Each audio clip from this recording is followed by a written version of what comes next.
Between March and November of 1848, 12 plantation owners across Louisiana died within weeks of purchasing the same enslaved woman. Her name was Delphine. No family name, no documented age, just Delphine. What made her case extraordinary was not the trail of dead owners, but the pattern that emerged with each sale. Despite being described as uncommonly beautiful and skilled, her price plummeted from $1,800 to $200. Men who saw her refused to bid.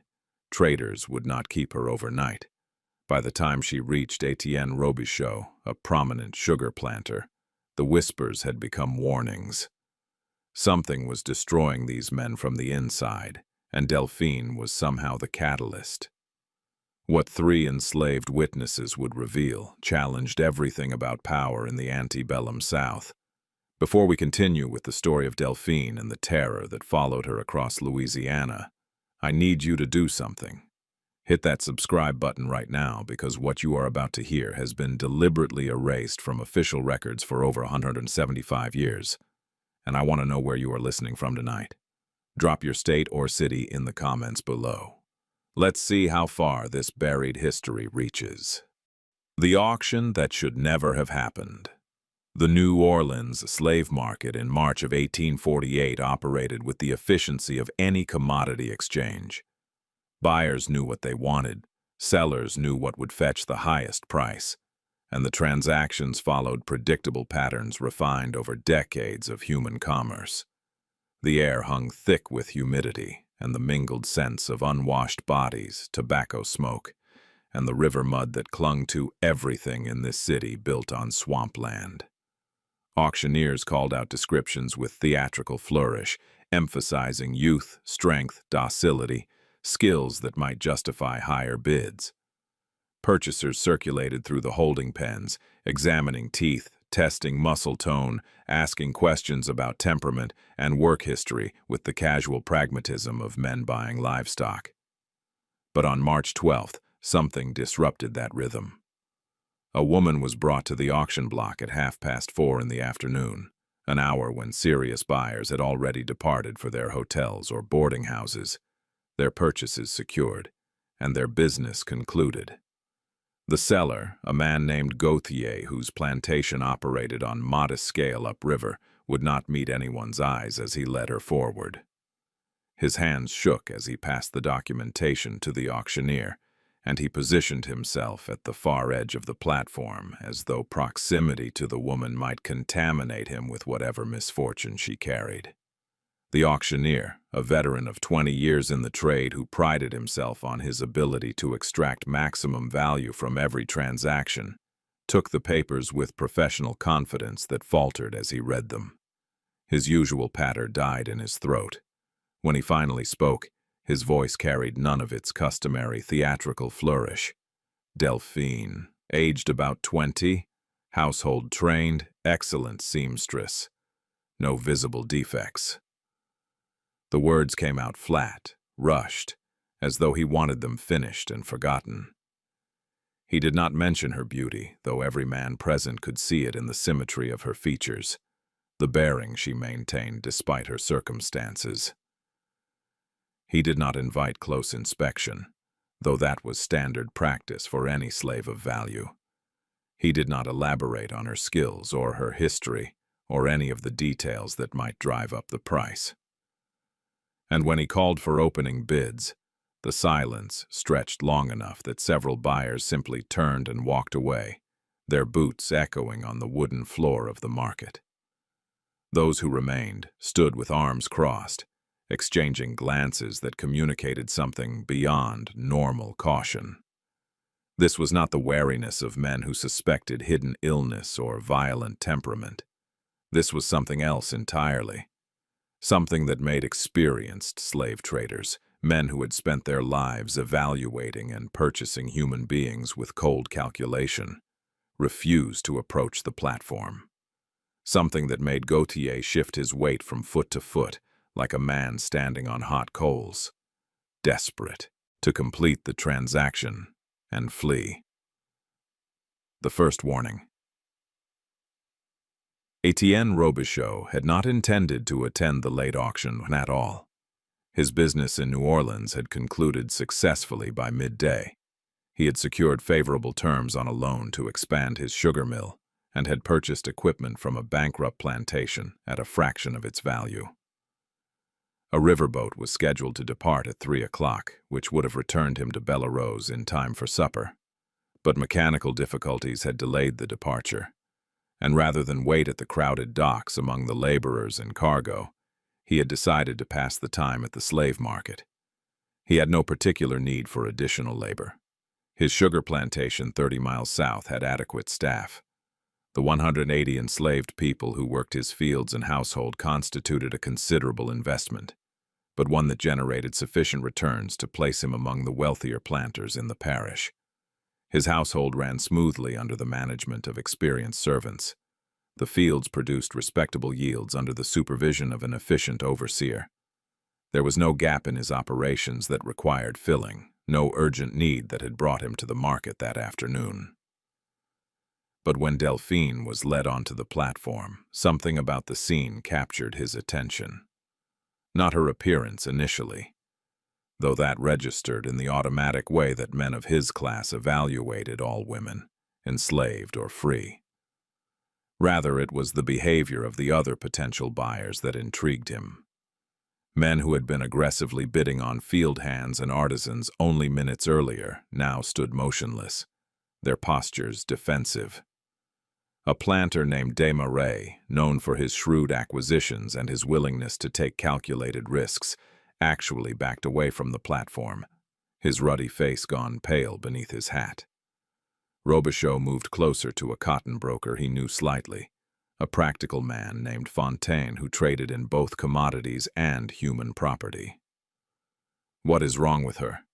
Robichaux asked, keeping his voice casual, mildly curious rather than intensely interested. Fontaine turned to him with an expression that combined pity and warning. His response came in a whisper, though the market was loud enough that discretion seemed unnecessary. "Nothing you can see. Everything you cannot. If you are wise, Monsieur Robichaux, you will walk away now." The phrasing struck Robichaux as theatrical, the kind of superstitious nonsense that sometimes circulated among the less educated traders. He pressed for clarification. "Speak plainly. Is she diseased? Violent? What specific defect makes her undesirable?" Fontaine hesitated, clearly weighing what he should reveal. Finally, he spoke, his words careful and deliberate. 11 owners in 8 months, all dead. Heart failure, they claim, though the men were healthy before she arrived. The price drops with each sale because no one who knows her history will touch her. Gautier is the 12th. He looks like he has aged 10 years in the 6 weeks since he purchased her. Whatever she is, whatever she brings, it is not something any sane man would invite onto his property. The purchase. Robichaux, who had built his fortune on calculated risks and a fundamental refusal to bow to superstition, did not walk away. Instead, he studied the woman on the platform with renewed interest, trying to identify what about her inspired such fear. She stood with perfect posture, her hands clasped before her, her eyes downcast in the submissive manner expected of enslaved women at auction. Her clothing, though simple, was clean and well-maintained. Her features showed no sign of illness or malnutrition. If anything, she appeared to be in exceptional health for someone who had allegedly been passed through 11 owners in rapid succession.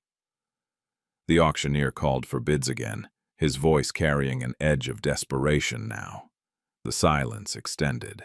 Gautier leaned forward and whispered something urgent to the auctioneer, who nodded and announced a starting price of $500, far below what a woman of her apparent qualities should command.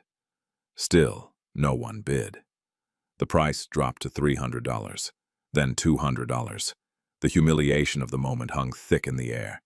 This was not how the market functioned. Quality merchandise found buyers. Only the damaged, The diseased, the dangerous went unsold. Robichaux raised his hand. $200. His voice cut through the uncomfortable silence. The auctioneer's visible relief was almost comical. $200 bid. Do I hear $250? The question was pure formality. No other bids came. Gauthier was already moving toward the auctioneer's table, pulling papers from his coat with shaking hands. The transaction was completed with unusual haste. Bills of sale were signed, money exchanged, ownership transferred. Gauthier pressed the documents into Robichaux's hands with the urgency of a man ridding himself of contaminated goods. He spoke only once, his voice hoarse. "May God have mercy on your soul." Then he departed, almost running from the market, his footsteps echoing on the wooden stairs. As Robichaux led Delphine toward his carriage waiting on the street, he noticed something peculiar. She had not spoken during the entire auction, had not raised her eyes from the ground, and moved with a mechanical compliance that suggested complete submission to whatever fate awaited her. Yet there was something in the set of her shoulders, the deliberate precision of her steps that suggested agency rather than defeat. She walked like someone who had made choices rather than someone to whom choices had been made. And when she climbed into the carriage and arranged herself in the space designated for property, rather than passengers, Robichaux had the unsettling sensation that he had not purchased a slave, but rather had been selected by something far beyond his understanding. The journey to Bellerose. The journey from New Orleans to Robichaux's sugar plantation took most of the afternoon.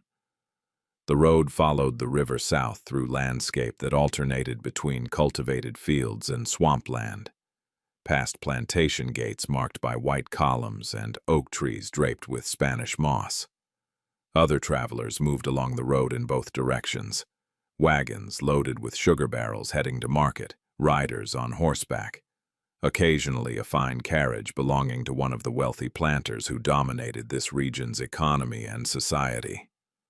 Delphine sat in the back of the carriage as required by law and custom, separated from Robichaux by the rigid boundaries of property and race. The arrangement placed her slightly behind him and, to the left, within his peripheral vision if he chose to look, but distant enough to maintain the fiction that he traveled alone.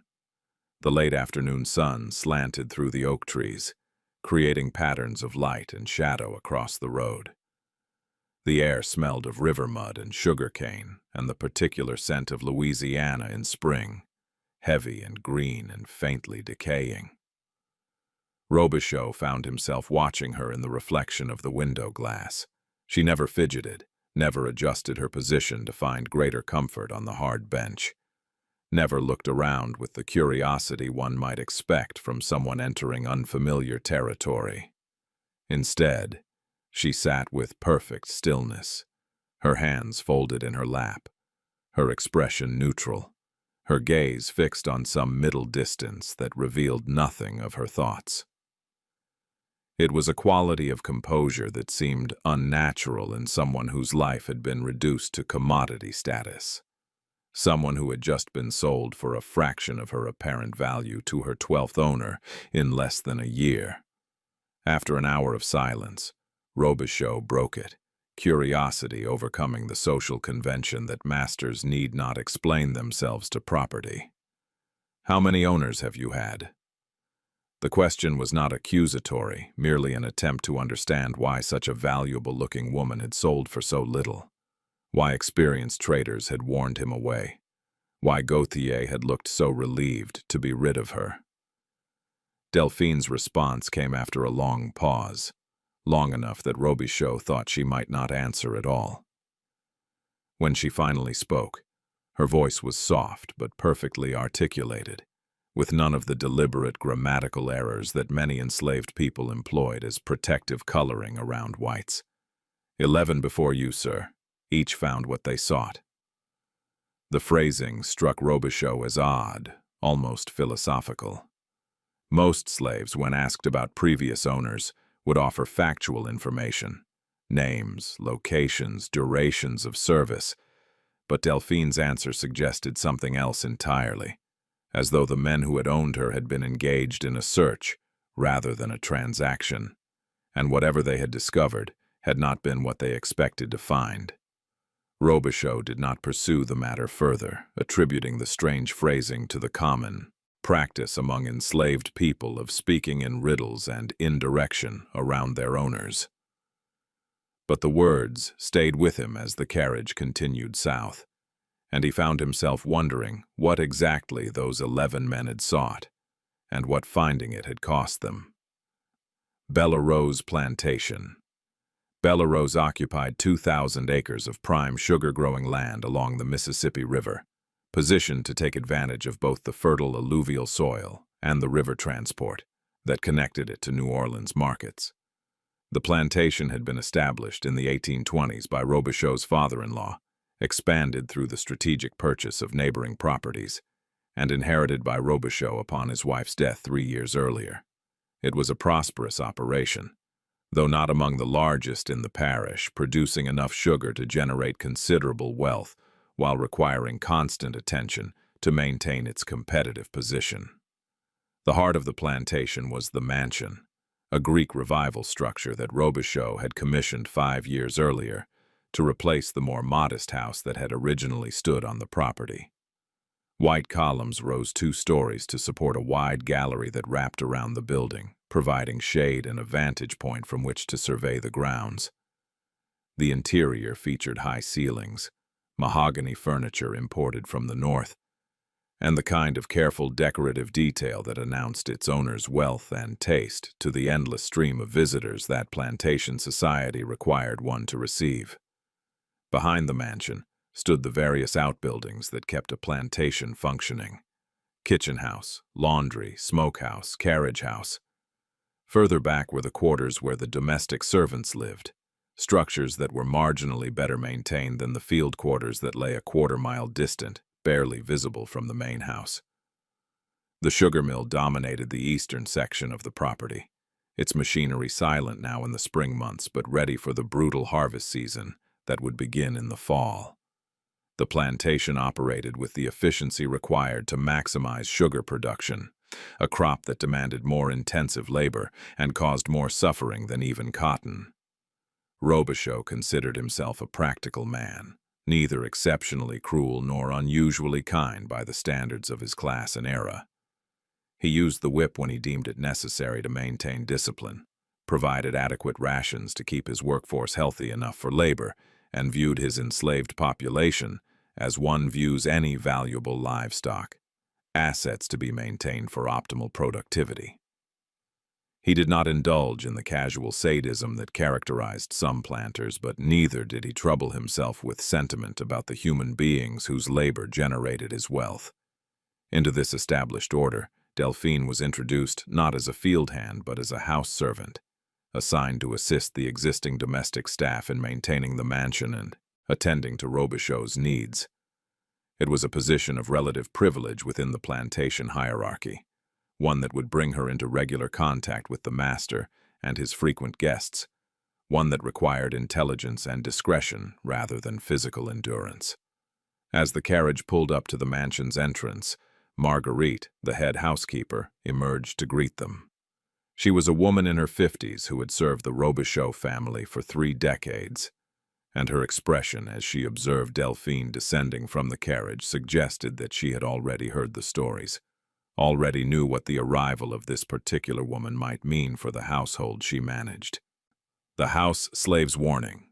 Delphine was shown to the quarters behind the main house where the domestic servants lived in conditions marginally better than those in the field quarters. The structure was wooden, painted white to match the main house, with 4 small rooms that opened onto a shared gallery. 3 women already occupied the space. Marguerite, the head housekeeper who had served the Robichaux family for 30 years, and whose authority among the domestic staff was absolute. Celeste, a younger woman, perhaps 25 years old, who managed the kitchen with the kind of precision that wealthy households demanded. And Thérèse, quiet and observant, who handled the endless laundry and mending that maintaining a plantation household required. The reception Delphine received from these women was not the curiosity or cautious welcome that typically greeted a new arrival, but rather a wary silence that stretched uncomfortably as they examined her. They stood in the doorway of the quarters, blocking entry, their postures defensive. Marguerite's eyes moved over Delphine with the assessing gaze of someone trying to identify a threat before it materialized. Celeste and Thérèse positioned themselves slightly behind Marguerite, deferring to her authority but clearly united in their wariness. The silence extended long enough to become pointed. Delphine stood with her small bundle of belongings, waiting for permission to enter, her expression revealing nothing. Finally, Marguerite spoke, her voice low and careful, pitched to carry no further than the four of them. "We know who you are. We heard the stories from servants at other plantations. Messages travel fast among those of us who work in the big houses, faster than the masters realize. You are the one they call the beautiful curse." Delphine moved past them into the quarters without responding, locating the empty room that would be hers and beginning to unpack her meager belongings with methodical precision. A change of clothing, a comb, a small bundle wrapped in cloth that might have contained personal items. Nothing that suggested wealth or status, but everything maintained with careful attention. Marguerite followed her, unwilling to let the matter rest. Her words came heavy with warning and something that might have been fear or might have been fascination. 11 owners in 8 months, all dead. We know the pattern. We have heard what happens in the households you enter. Men who were healthy become sick. Men who were strong become weak. Men who thought themselves masters discover they are slaves to something inside themselves that they cannot control. Delphine continued unpacking, arranging her few possessions in the small space with the care of someone establishing territory. When she finally spoke, her words were delivered in a tone that carried no anger, no defensiveness, only a terrible certainty that seemed to lower the temperature in the room. "I am not cursed, and I carry no vengeance. I simply reveal the truth about the men who own me. What kills them is not something I bring, but something that was always inside them, waiting for the right catalyst to emerge. They see in me what they most desire, and in pursuing that desire without restraint, they destroy themselves. I am only the mirror. The monster has always been them." She turned to face the 3 women directly, meeting their eyes in a way that violated the careful hierarchies that governed interactions between enslaved people of different ranks and ages. "You have survived here by learning to be invisible, by giving the master what he expects to see, so that he never looks closely enough to see what you actually are. I understand that strategy. It has kept you alive and relatively safe, but I cannot perform that invisibility. When men look at me, they see themselves reflected back without the comfortable lies they use to justify their actions. And that honest reflection is more than most of them can survive." The 3 women said nothing, but in the days that followed, they watched Delphine with a mixture of fear and fascination, gradually coming to understand that she was not cursed in the supernatural sense they had initially imagined, but rather possessed a quality far more terrifying: the ability to amplify the worst aspects of any man's nature until it consumed him completely. Robichaux's obsession begins. For the first week, Robichaux barely noticed Delphine beyond her presence as another servant moving through his household. She performed her duties with quiet competence that met his exacting standards, serving meals at precisely the correct temperature, maintaining his study so that papers remained organized but undisturbed, preparing his clothing with attention to the details of proper presentation that his social position required. All tasks were completed with such efficiency that she became nearly invisible in the way that good servants were expected to be, present when needed, and unnoticed otherwise. But invisibility can only last so long when beauty is involved, and by the second week, Robichaux found himself orchestrating excuses to summon her. A glass of bourbon that needed refreshing, though the decanter sat within easy reach. A letter that required delivery to another room, though any servant could have carried it. Questions about household matters that he had never previously bothered to ask. The source of the soap, the schedule for changing linens, the menu planned for dinner. Mundane details that suddenly seemed to require his direct attention and her specific answers. Each interaction was brief, proper, conducted within the boundaries that society deemed acceptable between master and slave. He did not touch her inappropriately, did not make crude suggestions, did not exercise the sexual prerogatives that the law granted him over enslaved women. Yet Robichaux felt something shift within him during these encounters, a pulling sensation he had not experienced since his wife's death 3 years earlier, perhaps not even during his marriage, which had been arranged for advantage rather than passion. It was not mere physical attraction, though that was certainly present. Rather, it was a sense that Delphine saw something in him, understood something about him, that others did not. And this perception, whether real or imagined, made him feel simultaneously exposed and exhilarated. When she met his eyes during their brief exchanges, which she did more frequently than most enslaved people would dare, he felt as though she was reading something written inside him, cataloging his weaknesses and desires with detached curiosity.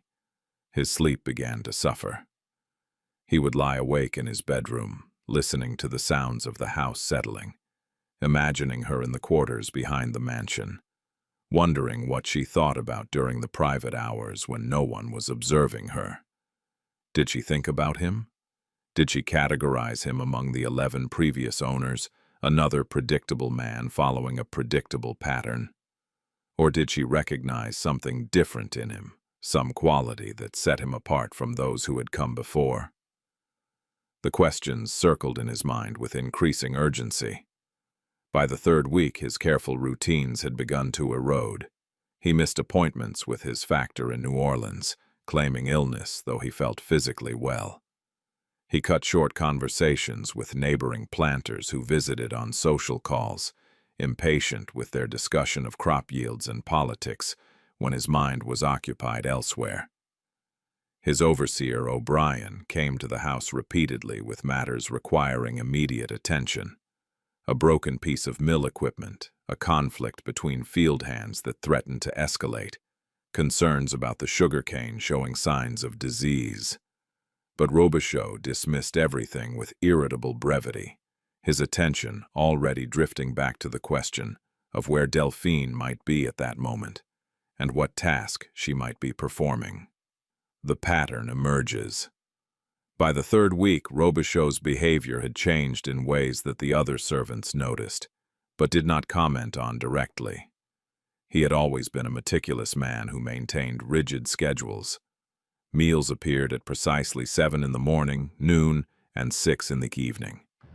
Plantation business was conducted from 8 until 11, and again from 2 until 5. Social obligations were fulfilled with clockwork regularity, visiting neighbors on Thursdays, attending church on Sundays, hosting dinner parties on the 2nd Saturday of each month. This predictability had made him an efficient planter and a respected member of the parish's elite society.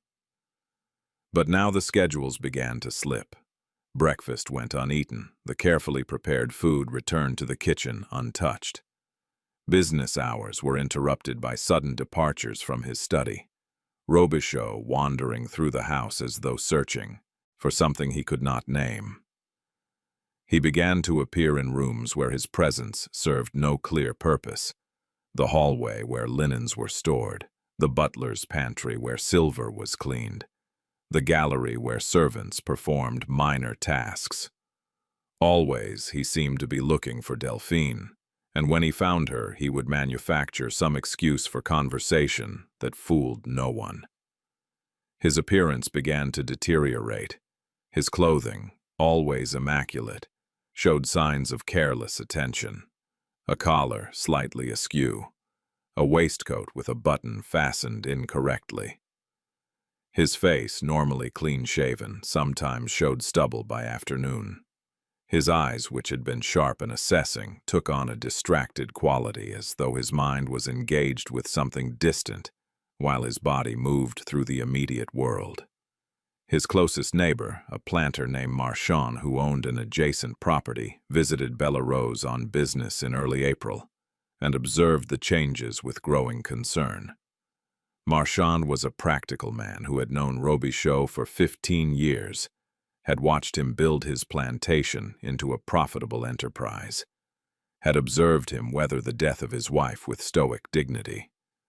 What he saw now alarmed him enough to speak plainly, abandoning the polite indirection that usually characterized interactions among the planter class. "You look unwell, Etienne," Marchand said bluntly, accepting a glass of bourbon in Robichaux's study, but noting that his host poured with unsteady hand. "Thin, tired, dark circles under your eyes. Is the fever season affecting you? Should I send my wife with her remedies?" The suggestion was meant kindly, though Marchand's wife was known for her aggressive deployment of folk medicine that was often worse than the ailments it purported to cure. Robichaux dismissed the concern with a wave, but the gesture lacked conviction. "I am well enough. Business matters occupying my attention. Nothing that requires intervention." But even as he spoke, his eyes drifted toward the door, as though expecting or hoping for interruption. Marchand followed his gaze and understood, with the sudden clarity that sometimes comes to observers of situations they are not directly involved in, that his friend's distraction had a specific source. "The new house servant," Marchand said carefully. "The one you purchased in March. Is she performing satisfactorily?" The question was mundane, the kind of inquiry one planter might make about another's property. But Robichaux's response was anything but mundane. His entire body tensed, his attention snapping back to Marchand with an intensity that bordered on hostile. "She is adequate for her purposes. Why do you ask?" The defensiveness was obvious, inappropriate, revealing far more than Robichaux likely intended. Marchand set down his glass and prepared to depart, suddenly uncomfortable in a way he could not fully articulate. Before he left, he offered one final observation, delivered as casually as he could manage. "Well, I knew a man once who became obsessed with property he owned. It did not end well for him. Perhaps it would be wise to remember that slaves are tools, Etienne, not people who warrant excessive attention." The other servants' testimony. Marguerite, Celeste, and Thérèse watched the pattern unfold with the grim recognition of those who had heard similar stories from servants at other plantations. The network of communication among enslaved people was extensive and efficient, operating through the movements of workers between properties, through Sunday gatherings at churches where enslaved people from different plantations encountered each other, through the careful conversations that took place when masters were occupied elsewhere. News traveled through this network faster than most white people realized, and the story of Delphine had traveled particularly fast, carried along with warnings and speculation about what her presence signified. "It is happening exactly as they said," Celeste whispered to the others one evening in late April, after Robichaux had summoned Delphine to his study for the third time that day. The pretext had been something about reviewing household accounts, a task that Marguerite normally handled, and that required no input from a servant of Delphine's rank. But Robichaux had insisted, and Delphine had gone, and she had remained in the study for over an hour, while the three other women continued their work and tried not to speculate too obviously about what might be occurring behind that closed door. "He is changing," Celeste continued, keeping her voice low even though they were alone in the quarters and no one could overhear. "Becoming consumed. I have seen it before, in men who develop obsessions, with drink, with gambling, with women who are not their wives. But this seems different, faster, more complete, as though she is not just attracting his attention, but actively dissolving whatever structures in his mind kept his behavior within normal boundaries. Therese, who had worked at Bellerose the shortest time, asked the question the others were thinking, but had not voiced directly. Should we warn him? Tell him what we know about her history, about the 11 men who owned her before?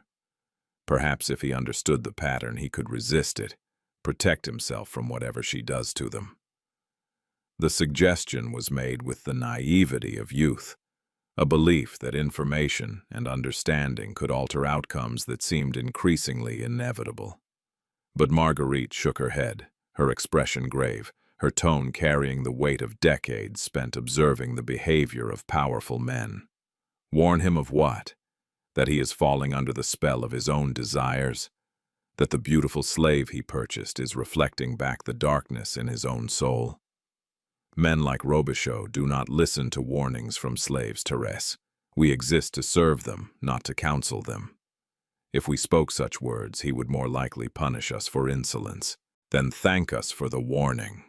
She paused, considering the complexity of their situation. And even if he did listen, what could he do?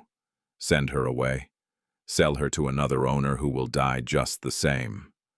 The curse, if curse it is, cannot be broken by distance. It can only run its course. Whatever Delphine reveals to these men, it is something that exists within them already, waiting to be acknowledged. She is not creating their destruction. She is simply allowing them to see themselves clearly, and that clarity is more than they can survive.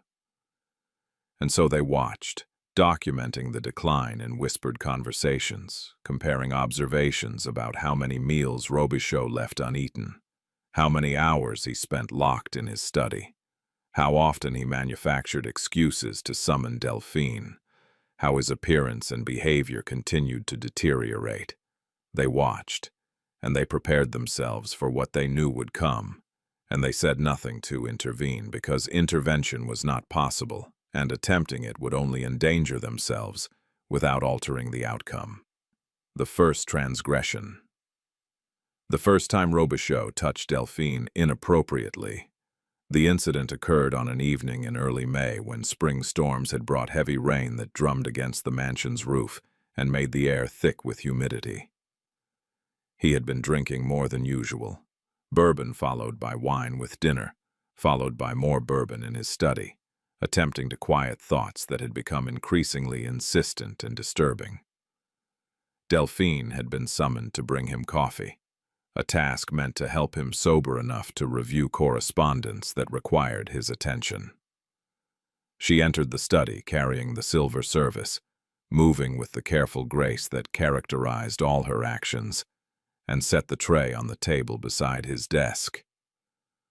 As she poured the coffee into his cup, Robichaux reached out and placed his hand over hers, stopping the motion, holding her there.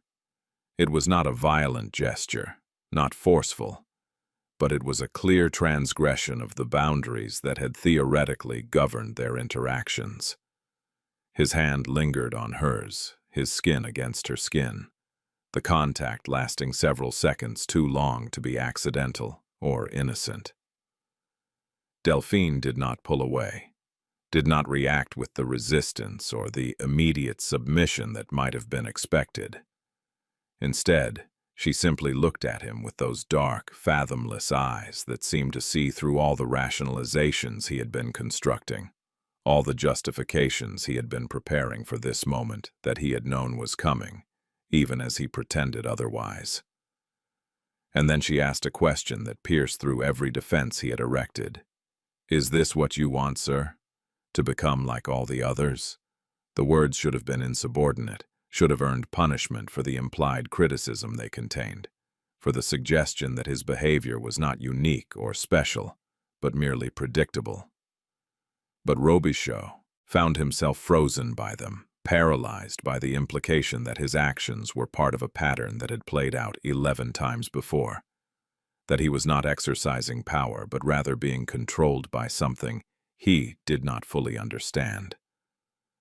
He released her hand abruptly, as though the contact had burned him. "I am not like them," he said, his voice carrying a defensive edge that made the statement sound less like assertion and more like pleading. "Whoever they were, whatever they did, I am different. I am better than that." Even as he spoke the words, he heard their hollowness, recognized them as the same rationalizations that weak men had been offering since the beginning of time to justify actions they knew were wrong but wanted to commit anyway. Delphine's response was a slight tilt of her head, an expression that might have been pity, or might have been something far colder, far more detached. She picked up the silver service, preparing to leave the study, but before she reached the door, she offered one final observation. "Yes, sir. That is what they all believed as well. Each one thought himself different, thought himself capable of resisting whatever had destroyed the previous owners. Each one was certain that his will was stronger, his character more solid, his position more secure. And each one discovered that the thing they thought they were resisting was not external but internal, not something I brought to them, but something they had been carrying inside themselves all along, waiting for permission to emerge. The deterioration. April gave way to May, and Robichaux's deterioration accelerated with alarming speed that the entire household could observe, but none felt empowered to address. He began to miss meals entirely, the elaborate dishes that Celeste prepared with careful attention to his preferences returning to the kitchen untouched, the food wasted in a household where waste was normally considered unacceptable.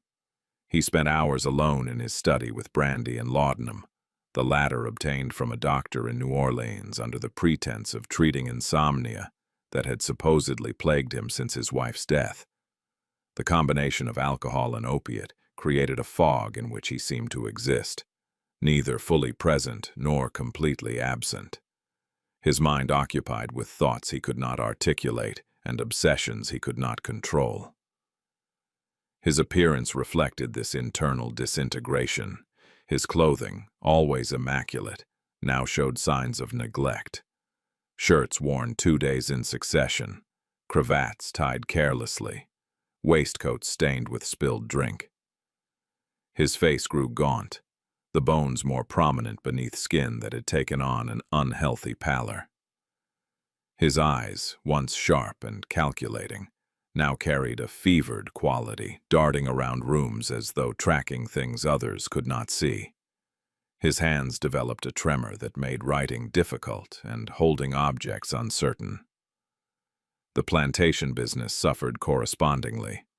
O'Brien, the Irish overseer who had managed the field operations efficiently for 5 years, came to the house repeatedly to address urgent matters that required the owner's decision. Fields needed plowing for the next planting cycle. Equipment in the sugar mill had broken and required expensive repairs that exceeded O'Brien's authority to authorize. Conflicts had erupted among the enslaved population, a fight between 2 field hands over a woman, accusations of theft that threatened to escalate into violence, concerns about a group of workers who might be planning to run. All of these situations demanded immediate attention from someone with authority to impose consequences and make binding decisions. But Robichaux dismissed everything with irritable brevity, waving away O'Brien's concerns as though they were trivial annoyances rather than matters that could significantly impact the plantation's profitability. "Handle it yourself," he would say, not even looking up from whatever he was doing, which was often nothing more than staring at papers on his desk without actually reading them. "That is why I employ you. Do not bother me with details." O'Brien left these encounters increasingly frustrated and concerned. He understood that something was profoundly wrong with his employer, though he could not identify the specific cause. The other white employees on the plantation, the overseer's assistant, the sugar master who would run the mill during harvest, the tutor who had been hired to educate a neighbor's children, but also advised. Robichaux on agricultural matters, compared observations and reached no satisfactory conclusions. Some attributed the change to delayed grief over his wife's death finally manifesting. Others speculated about hidden financial troubles or blackmail, or some scandal from his past catching up with him. None of them considered that the cause might be the quiet slave woman who moved through the house with such efficiency that she seemed almost invisible, except to the man who had become completely obsessed with her presence. The Ultimatum. On a humid evening in mid-May, when the air hung so thick with moisture that breathing felt like drowning, Robichaux summoned Delphine to his study and closed the door behind her, a breach of household protocol that signaled to the other servants that the situation had reached its inevitable crisis point. Marguerite positioned herself in the hallway outside the study, ostensibly to polish silver that was already polished, but actually to listen and to be ready to intervene if necessary, though she knew that intervention by a slave in such a situation was nearly impossible without risking severe punishment. Inside the study, Robichaux poured himself a generous measure of brandy, with hands that shook badly enough to make the bottle clink against the glass. He had taken laudanum an hour earlier, enough to blur the edges of anxiety but not enough to make him insensible, and the combination of substances created a state in which his normal inhibitions had dissolved, but his awareness remained mostly intact. He studied Delphine with an intensity that would have been frightening if she showed any sign of fear, but her expression remained calm, almost curious, as though she was observing a scientific demonstration rather than being trapped alone with a man whose behavior had become increasingly unstable. "I want you to explain it to me," he said, his words slightly slurred but still comprehensible. "The others. The 11 men who died. What did you do to them? What are you doing to me?" The questions came out as both accusation and plea, a demand for information mixed with a desperate need for understanding. He moved closer to her, not touching but violating the careful distance that servants and masters typically maintained, close enough that she could smell the alcohol on his breath and see the dilation of his pupils from the laudanum. Delphine's response was measured, careful, delivered in that same soft voice that never rose or fell with emotion. "I did nothing to them, sir. I simply existed in their presence and allowed them to do what they chose to do. Some saw in me a fantasy they wished to possess, some impossible ideal of beauty and submission that could never exist in reality. Others saw a challenge they wished to conquer, a woman whose calm exterior they wanted to break through violence or seduction or sheer force of will. All of them eventually saw a mirror of their own nature, and what they found, there was not something I created but something that had always resided within them, hidden beneath the respectable surface they showed to the world." She paused, watching his reaction, gauging how much truth he could tolerate hearing. They were men who had spent their lives exercising absolute power over other human beings. They could buy and sell people, separate families, inflict pain without consequence, take sexual pleasure without consent.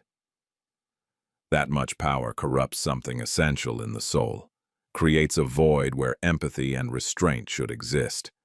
When they looked at me, they saw that void reflected back at them, and the recognition was more than they could survive. "I am not a weapon, Monsieur Robichaux. I am simply a person who refuses to pretend that what is happening in this world is normal or acceptable, and that honesty functions like acid on the carefully constructed lies that men like you tell yourselves to justify your actions." The confession.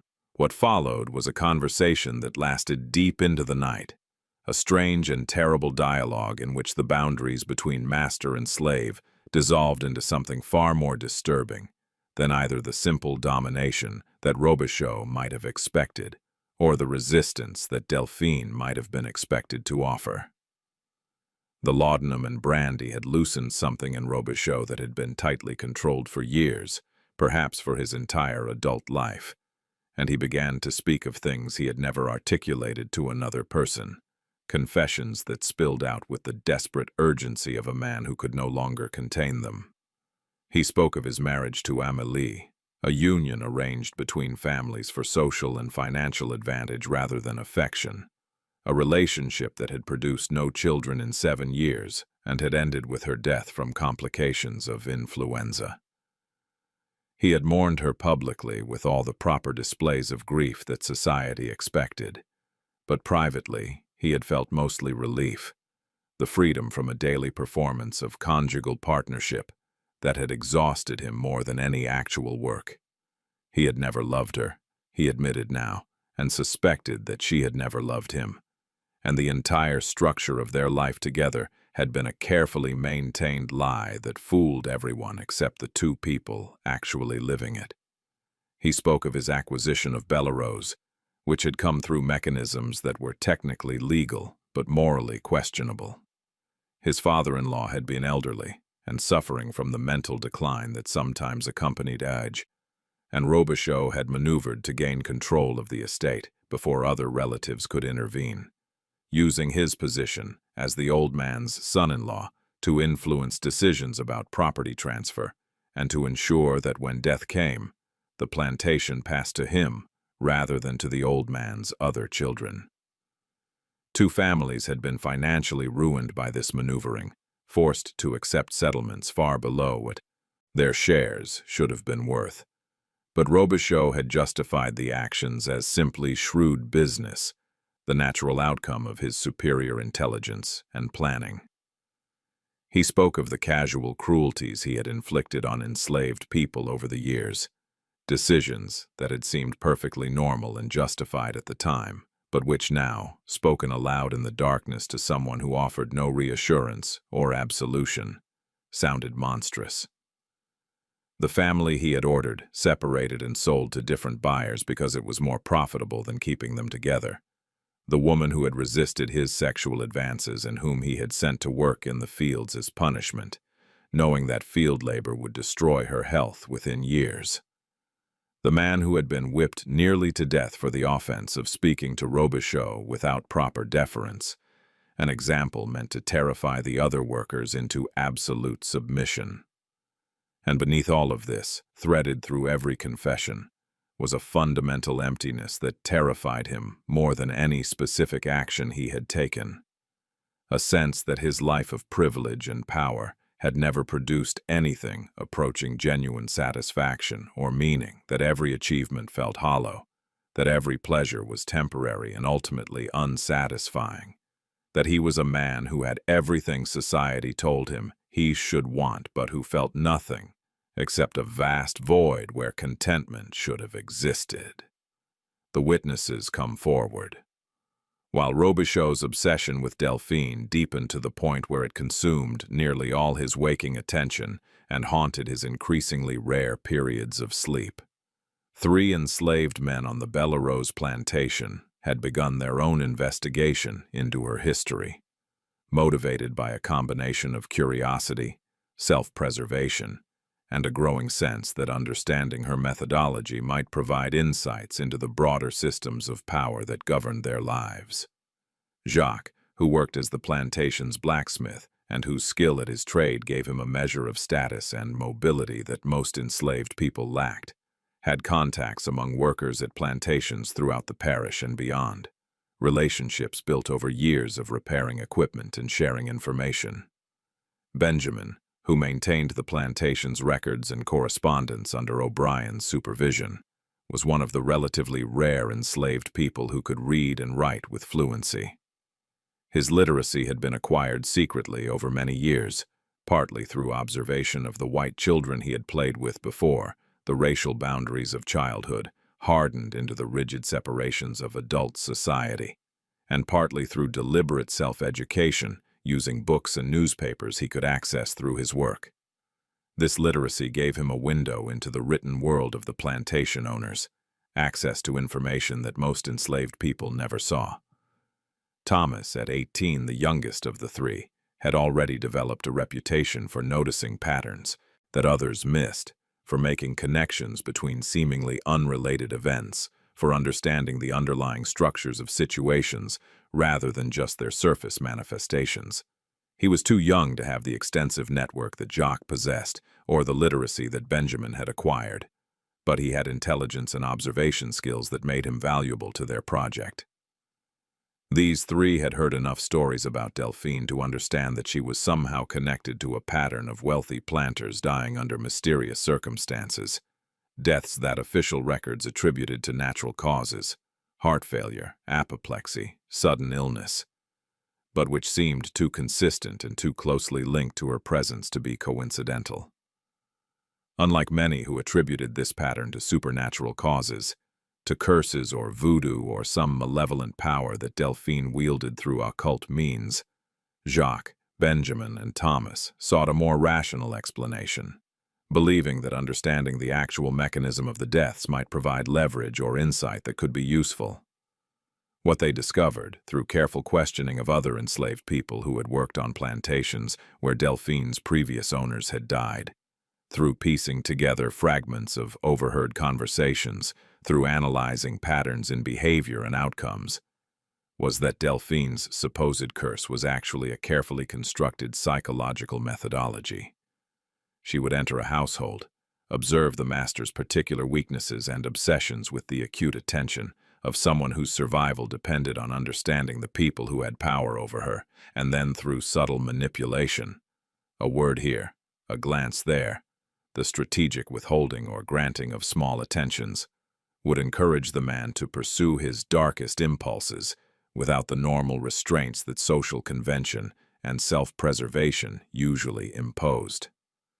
Most of these men had been engaged in abusive behavior toward enslaved people for years. That was not unusual.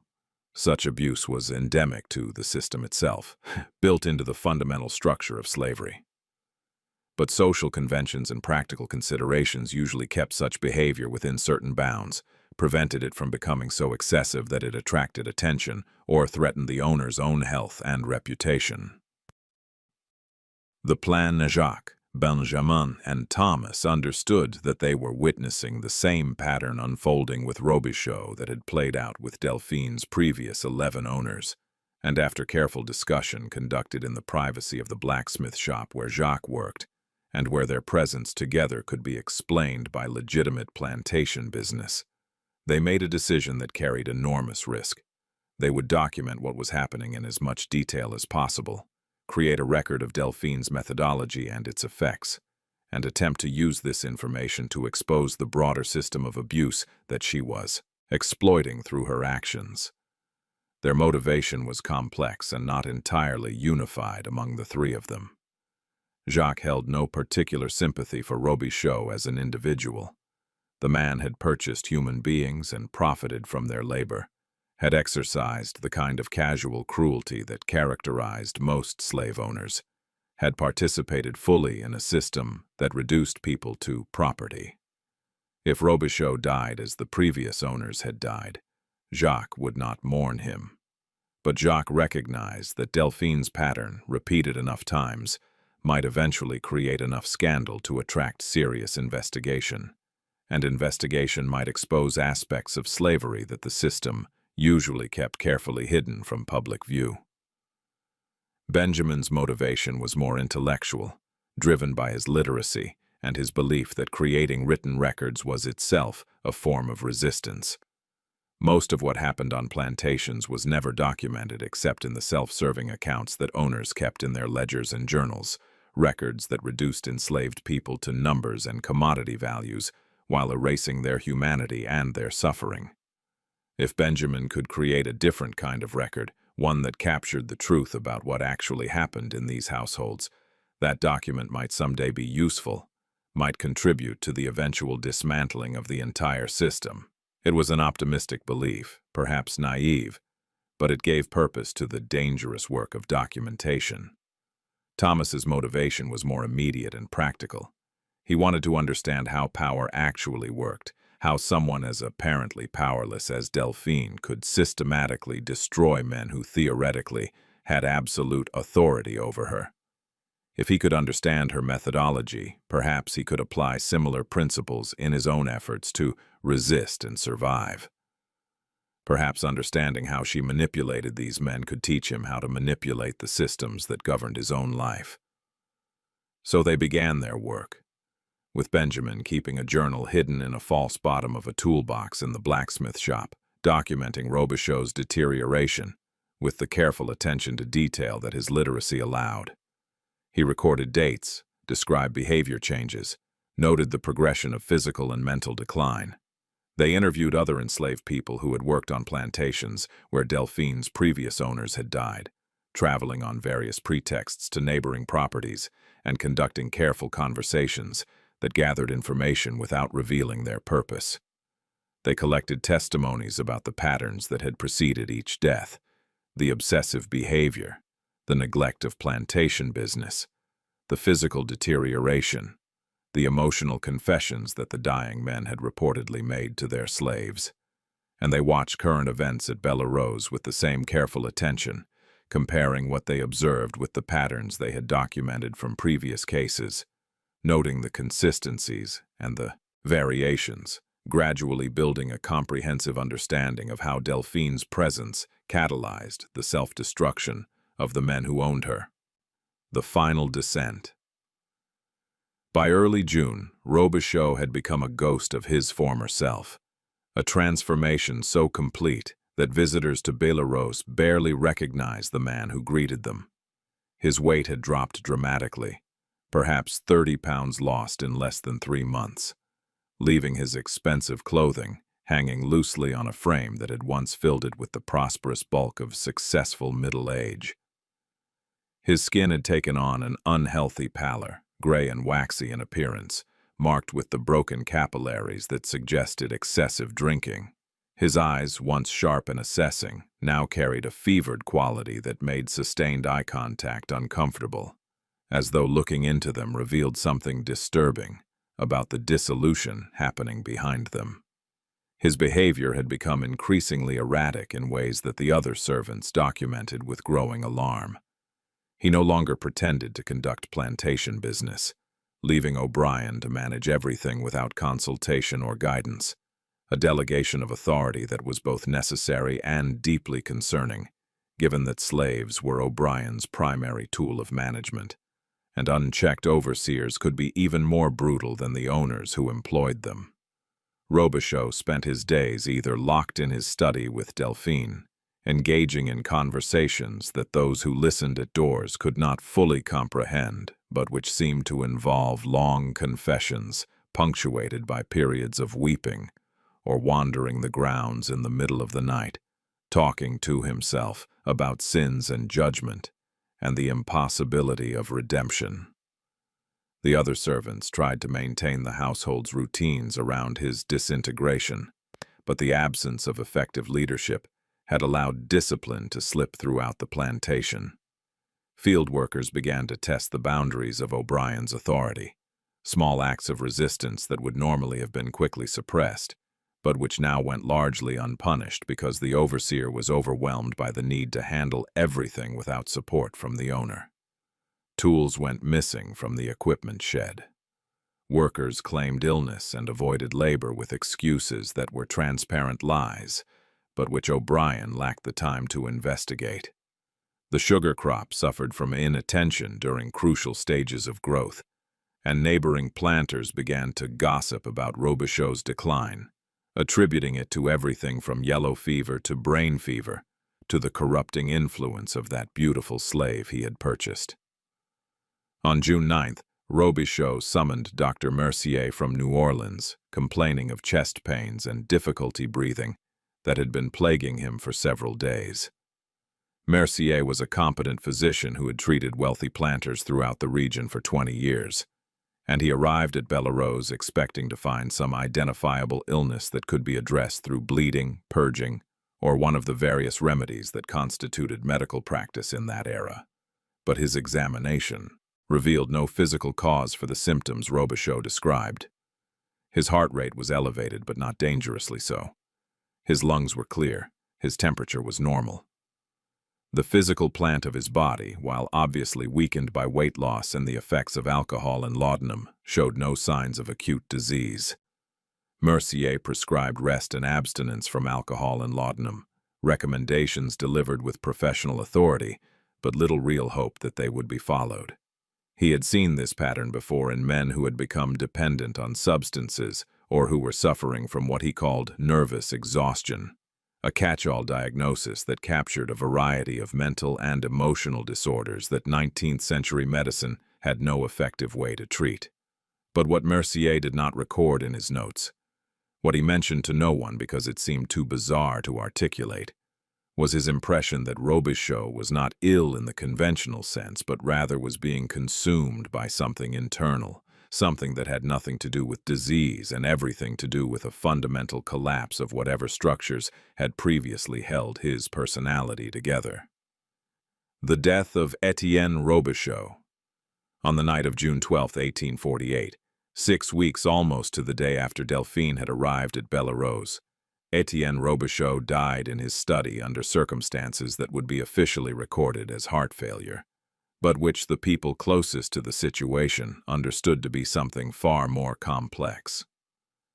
The discovery was made by Marguerite shortly after dawn, when she entered the study to begin the morning cleaning and found him slumped in his chair behind the desk, his body already cold, his eyes open and staring at something that was no longer visible to the living.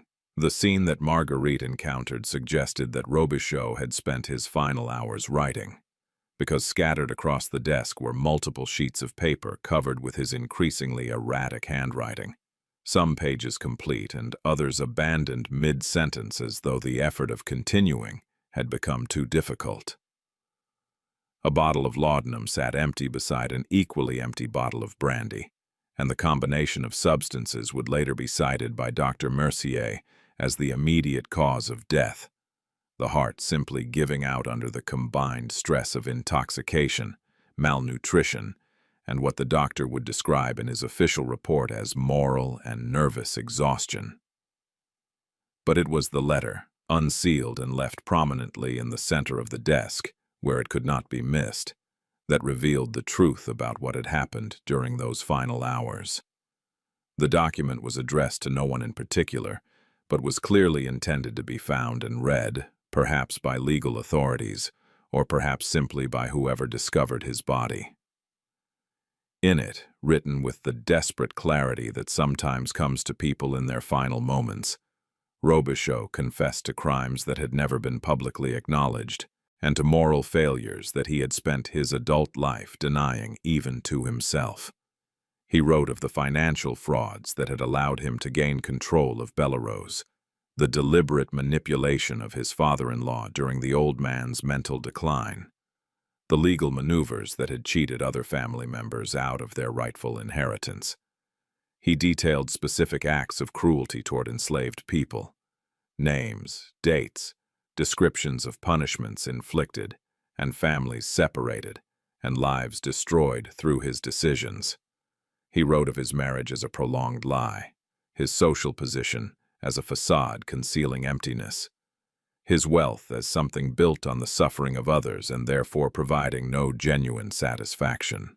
And he wrote extensively about Delphine, not with the anger of a man who felt he had been cursed or manipulated, but with a kind of terrible gratitude for what she had forced him to see. "She showed me what I was," he wrote in handwriting that deteriorated as the letter progressed, "and I could not bear to continue being that person. For 6 weeks she has answered my questions with honesty that cut through every comfortable lie I have told myself. She did not seduce me or curse me or use supernatural power against me. She simply refused to pretend that the life I was living was acceptable or normal. She held up a mirror, and what I saw reflected, there was a man whose soul had been hollowed out by the unchecked exercise of power over other human beings. I am dying not because she killed me, but because I finally saw myself clearly and could not survive the recognition." The aftermath and the truth. The death of Etienne Robichaux created the expected chaos that typically followed when a wealthy planter died without clear heirs or well-organized affairs. Legal proceedings were initiated to determine the estate's disposition, with distant relatives emerging to claim rights to the property and its assets. Questions arose about the validity of debts and obligations, about whether certain transactions Robichaux had completed in the months before his death reflected sound judgment or the impaired decision-making of a man already in mental decline. Local newspapers published brief obituaries that praised his contributions to the parish's prosperity, while carefully avoiding any mention of the circumstances surrounding his death. Delphine was sold again within days of Robichaux's death, transferred with unseemly haste to a cotton planter in Mississippi for the unbelievably low sum of $50. The transaction was handled by Robichaux's executor, a New Orleans lawyer, who wanted her removed from the property as quickly as possible, both because her presence seemed to disturb the other slaves, and because rumors about her connection to the owner's death were already circulating in ways that might complicate the estate proceedings. The buyer, a man named Caldwell, who either had not heard the stories or chose to disbelieve them, accepted what seemed like an extraordinary bargain and took possession of a beautiful, skilled house servant for less than the price of an ordinary field hand. But before she left Bellerose, Delphine had one final conversation with Jacques, Benjamin, and Thomas, a meeting arranged with careful discretion in the blacksmith shop on the evening before her departure. The three men had completed their documentation of Robichaux's decline and death, and they wanted to hear directly from Delphine whether their analysis of her methodology was accurate, whether she was consciously and deliberately engineering these outcomes, or whether the pattern was something that occurred without her active participation. What she revealed in that conversation confirmed much of what they had theorized, while also introducing complexities they had not fully appreciated. She was not, she explained, a supernatural being possessed of magical powers or curses. She had no special abilities beyond intelligence, careful observation, and a willingness to engage in a particular kind of psychological warfare that most enslaved people found too dangerous to attempt. What she possessed was something far simpler and far more powerful than magic: the absolute refusal to perform the emotional labor that slavery required of its victims. Most enslaved people, she explained, learned quickly that survival depended on showing their owners what those owners wanted to see: deference, contentment, gratitude for small kindnesses, fear of punishment, acceptance of their subordinate status as natural and inevitable. This performance was exhausting and soul-destroying, but it was necessary because owners who saw genuine resistance or hatred or even just indifference responded with violence. So enslaved people became expert actors, creating elaborate performances of the personalities that would keep them safest, while hiding their true thoughts and feelings behind masks that never slipped in the presence of whites. Delphine had decided, at some point in her history, that she did not fully explain to stop performing that role. When owners looked at her, they saw not a reflection of their fantasies about happy slaves or a mirror of their own superiority, but rather a person who was simply honest about the reality of their relationship. She did not pretend to be content with enslavement, did not perform gratitude for being owned, did not hide her intelligence or her awareness that the system that oppressed her was fundamentally evil, and that the people who participated in it were morally compromised. The broader pattern. For men whose entire identity was built on the comfortable fictions that allowed them to participate in slavery without excessive guilt, the belief that enslaved people were happy in their subordinate position, that slavery was ordained by God or justified by racial hierarchy, that their own wealth and power were earned rather than stolen. Delphine's honest presence functioned like acid on those carefully constructed lies. They could not maintain their self-image as benevolent masters or shrewd businessmen or respectable Christians when confronted daily with someone who refused to validate those identities. And because they had built their entire lives on those false foundations, when the foundations crumbled, everything collapsed. "I am not a weapon," Delphine told the three men as she prepared to leave Bellerose for what would be her 13th owner in 9 months. "I am merely the truth, And the truth about men who have built their lives on cruelty and exploitation is that they cannot survive genuine self-awareness. Every man who has owned me has chosen his own death by refusing to change what he saw in my eyes. I have simply held up the mirror and allowed them to look. Some died quickly, their systems too weak to withstand the shock of recognition. Others, like Robichaux, lingered for weeks, fighting against what they knew to be true, trying to find some way to reconcile the person they thought they were with the person they actually had become. None succeeded. Jacques asked the obvious question. Why do you continue?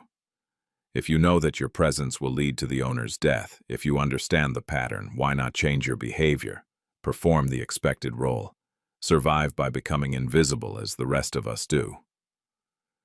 It was not a criticism, merely curiosity about what motivated someone to continue a course of action that seemed to guarantee repeated trauma and instability. Delphine's response was delivered with absolute conviction. Because I will not grant them the comfort of my complicity, because every time one of these men dies from the confrontation with his own evil, it creates a small crack in the system that oppresses us. Because I would rather move from owner to owner until I die than spend one day pretending that what is happening here is acceptable. And because I believe that the truth, however painful, is always preferable to the comfortable lies that allow this institution to continue. She paused, then added something that would stay with the three men long after she had departed. You are documenting these deaths, creating a record of what happens when enslaved people refuse to perform contentment. That record will outlast all of us. Someday, perhaps not in our lifetimes, but someday people will read what you have written and will understand that slavery required not just physical coercion, but psychological collaboration, and that when enslaved people withdrew that collaboration, even in small ways, even just by refusing to smile or by looking at their owners with honest eyes, the system began to crack. I am not destroying these men. They are destroying themselves, and I am simply refusing to help them avoid that confrontation. The final truth and the legacy. After Delphine's departure, Jacques, Benjamin, and Thomas continued their work of documentation, knowing that she would move on to Caldwell's plantation in Mississippi, and that the pattern would likely repeat itself there as it had 12 times before. Benjamin's journal, hidden in the blacksmith shop and added to regularly over the following months, grew into a comprehensive account not just of Delphine's methodology, but of the broader psychological dynamics that governed relationships between enslaved people and their owners, between the powerful and the powerless, between those who benefited from an evil system and those who suffered under it.